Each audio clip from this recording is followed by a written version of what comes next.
ఏది అయినా ట్రై చెయ్యి ఆచి చికెన్ మసాలా. మత్స్యకారులకు తెలుగుదేశం పార్టీ కూటమి ప్రభుత్వం ఎల్లవేళలా అండగా ఉంటుందని గనులు ఎక్సైజ్ శాఖ మంత్రి కొల్లు రవీంద్ర తెలిపారు. ఆంధ్ర తమిళ జాలల మధ్య నెలకొన్న వివాదంపై నెల్లూరు కలెక్టరేట్లో సమీక్ష నిర్వహించారు. సమీక్షలో మంత్రులు ఫరూక్, ఆనం రామ్నాథ్తో పాటు జిల్లాలోని ఎమ్మెల్యేలు, ఎమ్మెల్సీలు, అధికారులు పాల్గొన్నారు. ఆంధ్ర తమిళనాడు వివాదం శాశ్వతంగా పరిష్కరించేందుకు సముద్రంలో 24 గంటల గస్తీ ఏర్పాటు చేస్తున్నట్టు ఆయన తెలిపారు. మత్స్యకారుల బోట్లు అపహరణలో ప్రజాప్రతినిధులకు కానీ ప్రభుత్వానికి కానీ ఎలాంటి ప్రమేయం లేదని మంత్రి కొల్లు రవీంద్ర స్పష్టం చేశారు.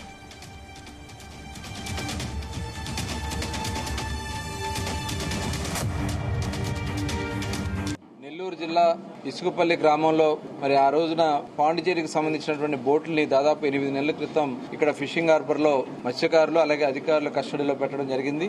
మొన్న ఆ బోట్లని వాళ్ళు తీసుకెళ్లిపోయినటువంటి సందర్భంలో గ్రామాల్లో ఉన్నటువంటి ఇబ్బందులను గమనించి ప్రభుత్వం చాలా సీరియస్ గా, ఎందుకంటే తమిళనాడు బోట్లు వచ్చి ఇక్కడ ఫిషింగ్ చేసుకునేది గత 20 సంవత్సరాల నుంచి కూడా జరుగుతూ ఉంది.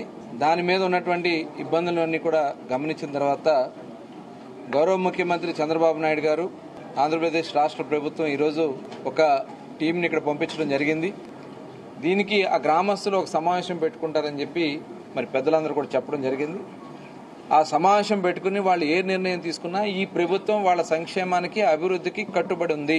వాళ్ళు ఎలాంటి నిర్ణయాలు తీసుకున్నా దానికి ప్రభుత్వ సహకారం అందిస్తాం. ఎందుకంటే మొట్టమొదటి నుంచి కూడా మత్స్యకారులు తెలుగుదేశం పార్టీతో ఉన్నారు, కూటమితో ఉన్నారు. కాబట్టి వాళ్ళకి న్యాయం చేయాల్సినటువంటి బాధ్యత మా పైన ఉంది. దానికి కట్టుబడి మేము పనిచేస్తాం.